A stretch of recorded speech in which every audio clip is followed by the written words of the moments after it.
Hello, my name is Gianna Klein, aka the Archie from Tangy.co, and welcome to Hometalk. Take a paper towel and spray it with cooking spray. Take this paper towel and rub it around your container or molds.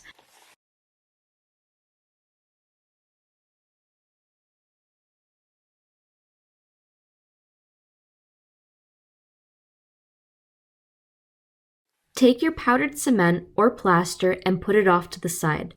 Take just about 2 to 3 cups of water, put it into your bowl before you go and add any sort of dye or pigment to this. You're going to want to make sure you have extra water that is dyed off to the side so you can mix it in just in case you need it.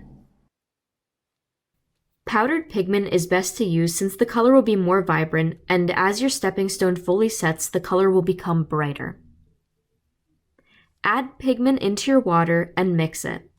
I added just about a tablespoon of pigment into my water since the powdered dye that I am using is very, very vibrant when it dries. Let the powder fully dissolve and fully mix it in. You also probably want to mix a couple extra cups of water, just have it off to the side or have extra water ready to roll just in case. Slowly add water into your powder mixture. Check the packaging for details on water ratio.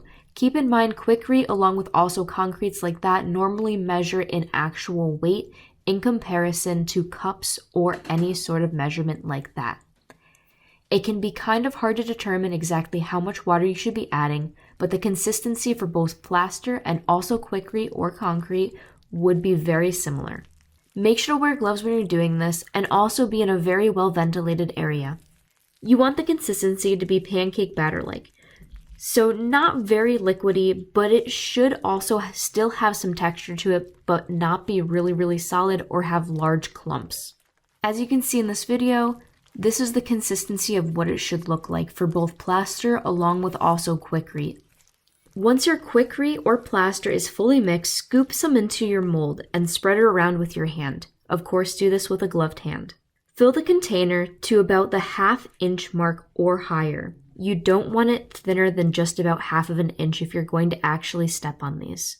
Once you have it filled to your liking, tap your container a few times to flatten the mixture and take out extra air bubbles. After the mixture has sat in the mold for just about 5 minutes, take a doily and center it and press it down lightly. Use your gloved fingertips to press lightly along with also spread it out a bit. Wait the proper amount of time for this to set. It takes about 30 minutes for plaster to set, and it takes about 30 to 40 minutes for Quickrete to set, but not for it to fully set and fully dry. Pull the sides of your mold slowly to release the stepping stone. Flip the container upside down and hold the stepping stone in place. It will slowly release. To remove the doily, pull up on one end and slowly start peeling it up. Definitely go slow so you don't break anything or you don't rip the doily. You can take the doily and clean it and actually use it as a coaster as long as you used a dye that was fabric safe.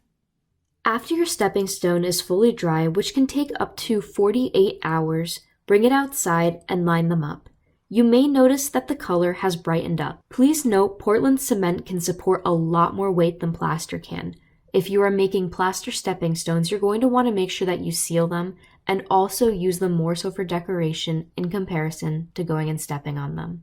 Thank you for watching. I'll see you next time. Bye!